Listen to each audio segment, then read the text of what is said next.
The City of Ember, Chapter 10. Blue Sky and Goodbye. Lena slept restlessly that night.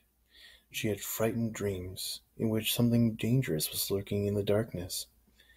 When the lights went on in the morning, and when she opened her eyes, her first thought was of the door in the pipeworks. And then right away she felt a thud of disappointment, because the door was locked and someone else, not her, knew what was behind it. She went in to wake Granny. "Time to get up," she said. But Granny didn't answer. She was lying with her mouth half open and breathing in a strange, hoarse way. "Don't feel too good," she finally said in a weak voice. Lena felt Granny's forehead. It was hot. Her hands were very cold. She ran for Mrs. Murdew, and after that to Clothing Square, to tell Captain Fleury she would not be coming to work today.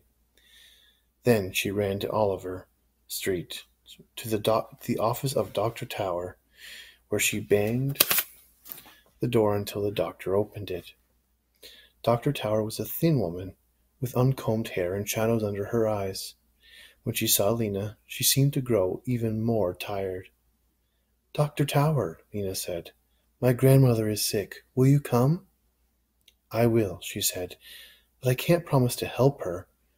I'm low on medicine." "But come and look. Maybe she doesn't need medicine." Lena led the doctor the few blocks to her house. When she saw Granny, the doctor sighed.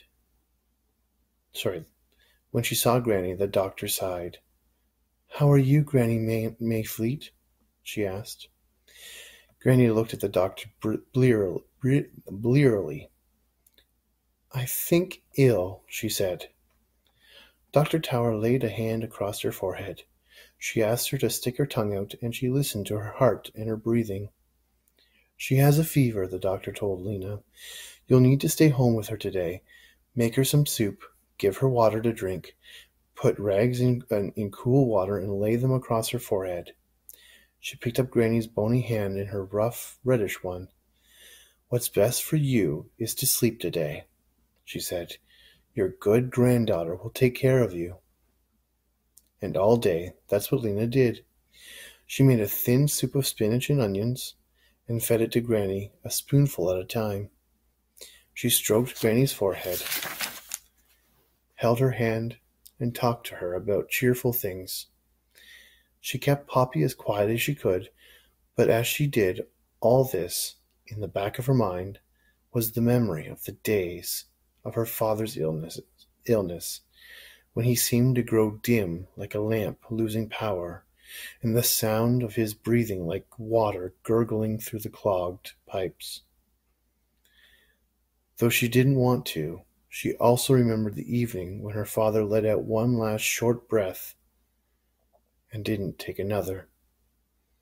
In the morning a few months later, when Dr. Tower emerged from her mother's bedroom with a crying baby and a face that was heavy with bad news. In the late afternoon, Granny got restless. She lifted herself up on one elbow. "Did we find it?" she asked Lena. "Did we ever find it?" "Find what, Granny?" "The thing that was lost," Granny said. "That old thing that my grandfather lost." "Yes," said Lena. "Don't worry, Granny, we found it. It's safe now." "Oh, good." Granny sank back onto her pillows and smiled at the ceiling. "What a relief," she said. She coughed a couple times, closed her eyes, and fell asleep. Lena stayed home from work the next day as well. It was a long day. Granny dozed most of the time. Poppy, delighted to have Lena at home to play with, kept toddling over with things she found: dust rags, kitchen spoons, stray shoes, and whacked them against Lena's knees, saying, "Play with this! Play with this!" Lena was glad to play with her, but after a while she'd had enough of spoon banging and rag tugging and shoe rolling. "Let's do something else," she said to Poppy. "Shall we draw?"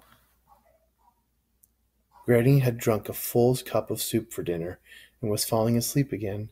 So Lena got out her colored pencils and two of the can labels she'd been saving.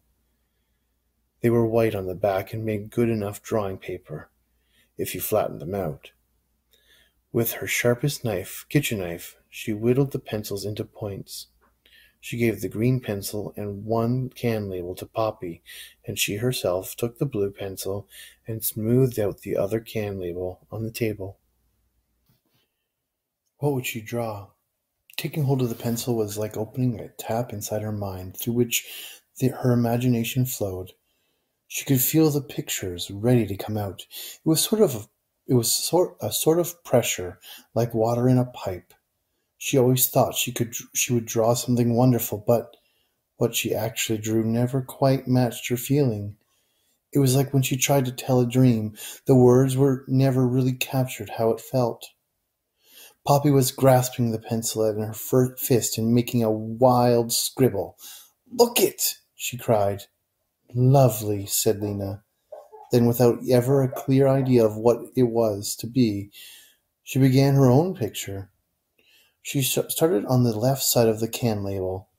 First, she drew a tall, narrow box, a building, then more boxes next to it, a cluster of buildings.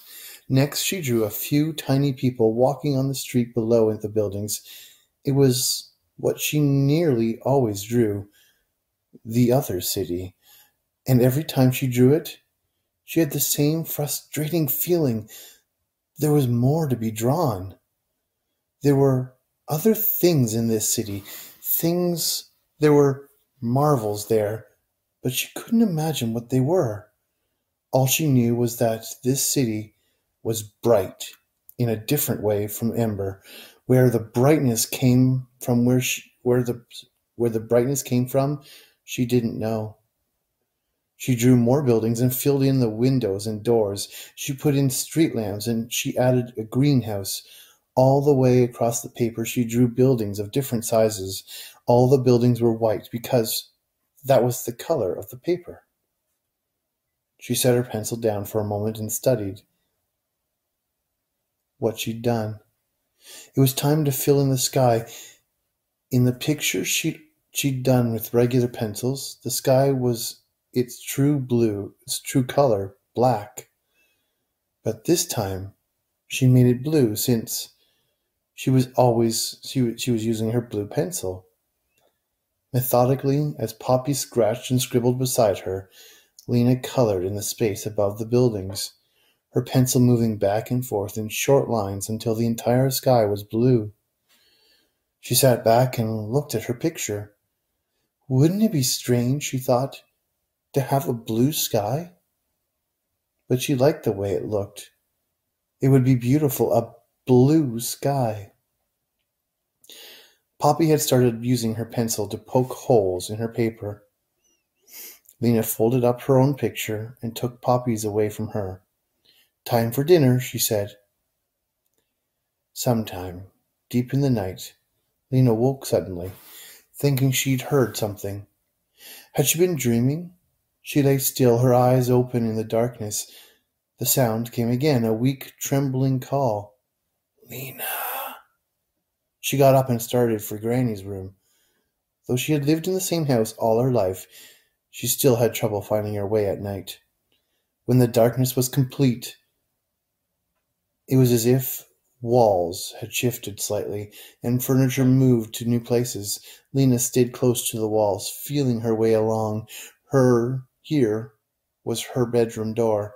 Here was the kitchen and the table. She winced as she stubbed her toe on one of its legs, and a little further she'd come to the far wall and to the door of Granny's room. Granny's voice was like a thin line in the dark air. "Lena, come and help.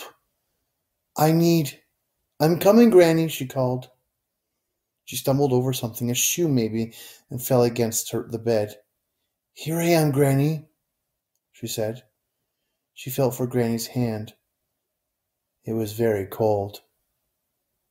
"I feel so strange," said Granny. Her voice was a whisper. "I dreamed I dreamed about my baby. Or someone's baby. Lena sat down on the bed.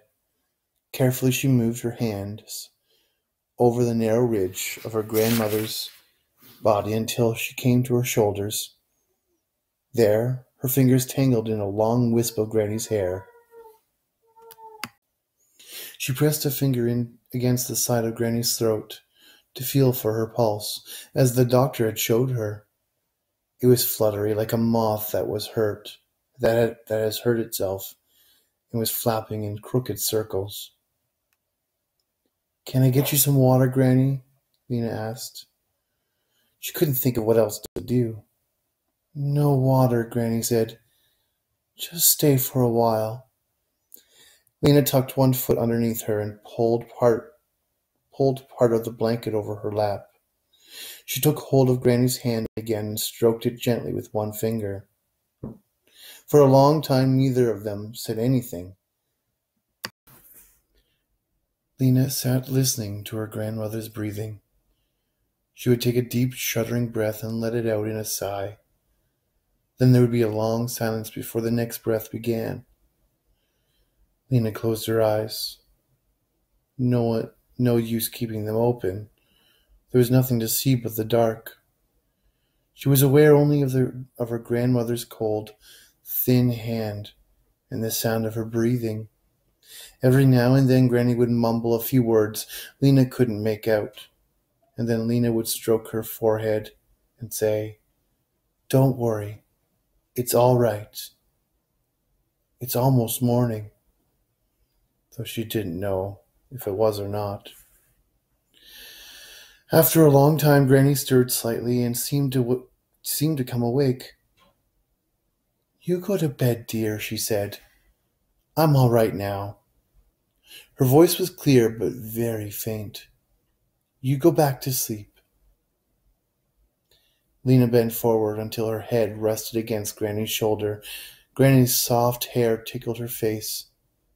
"All right then," she whispered. "Good night, Granny."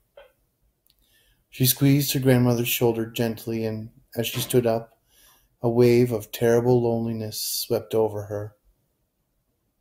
She wanted to see Granny's face, but the darkness hid everything. It might still be a long time until morning. She didn't know. She groped her way back to her own bed and fell into a deep sleep, and when hours later the clock tower struck 6 and the lights came on, Lena went fearfully into Grandmother's room. She found her very pale and very still. All the life gone out of her.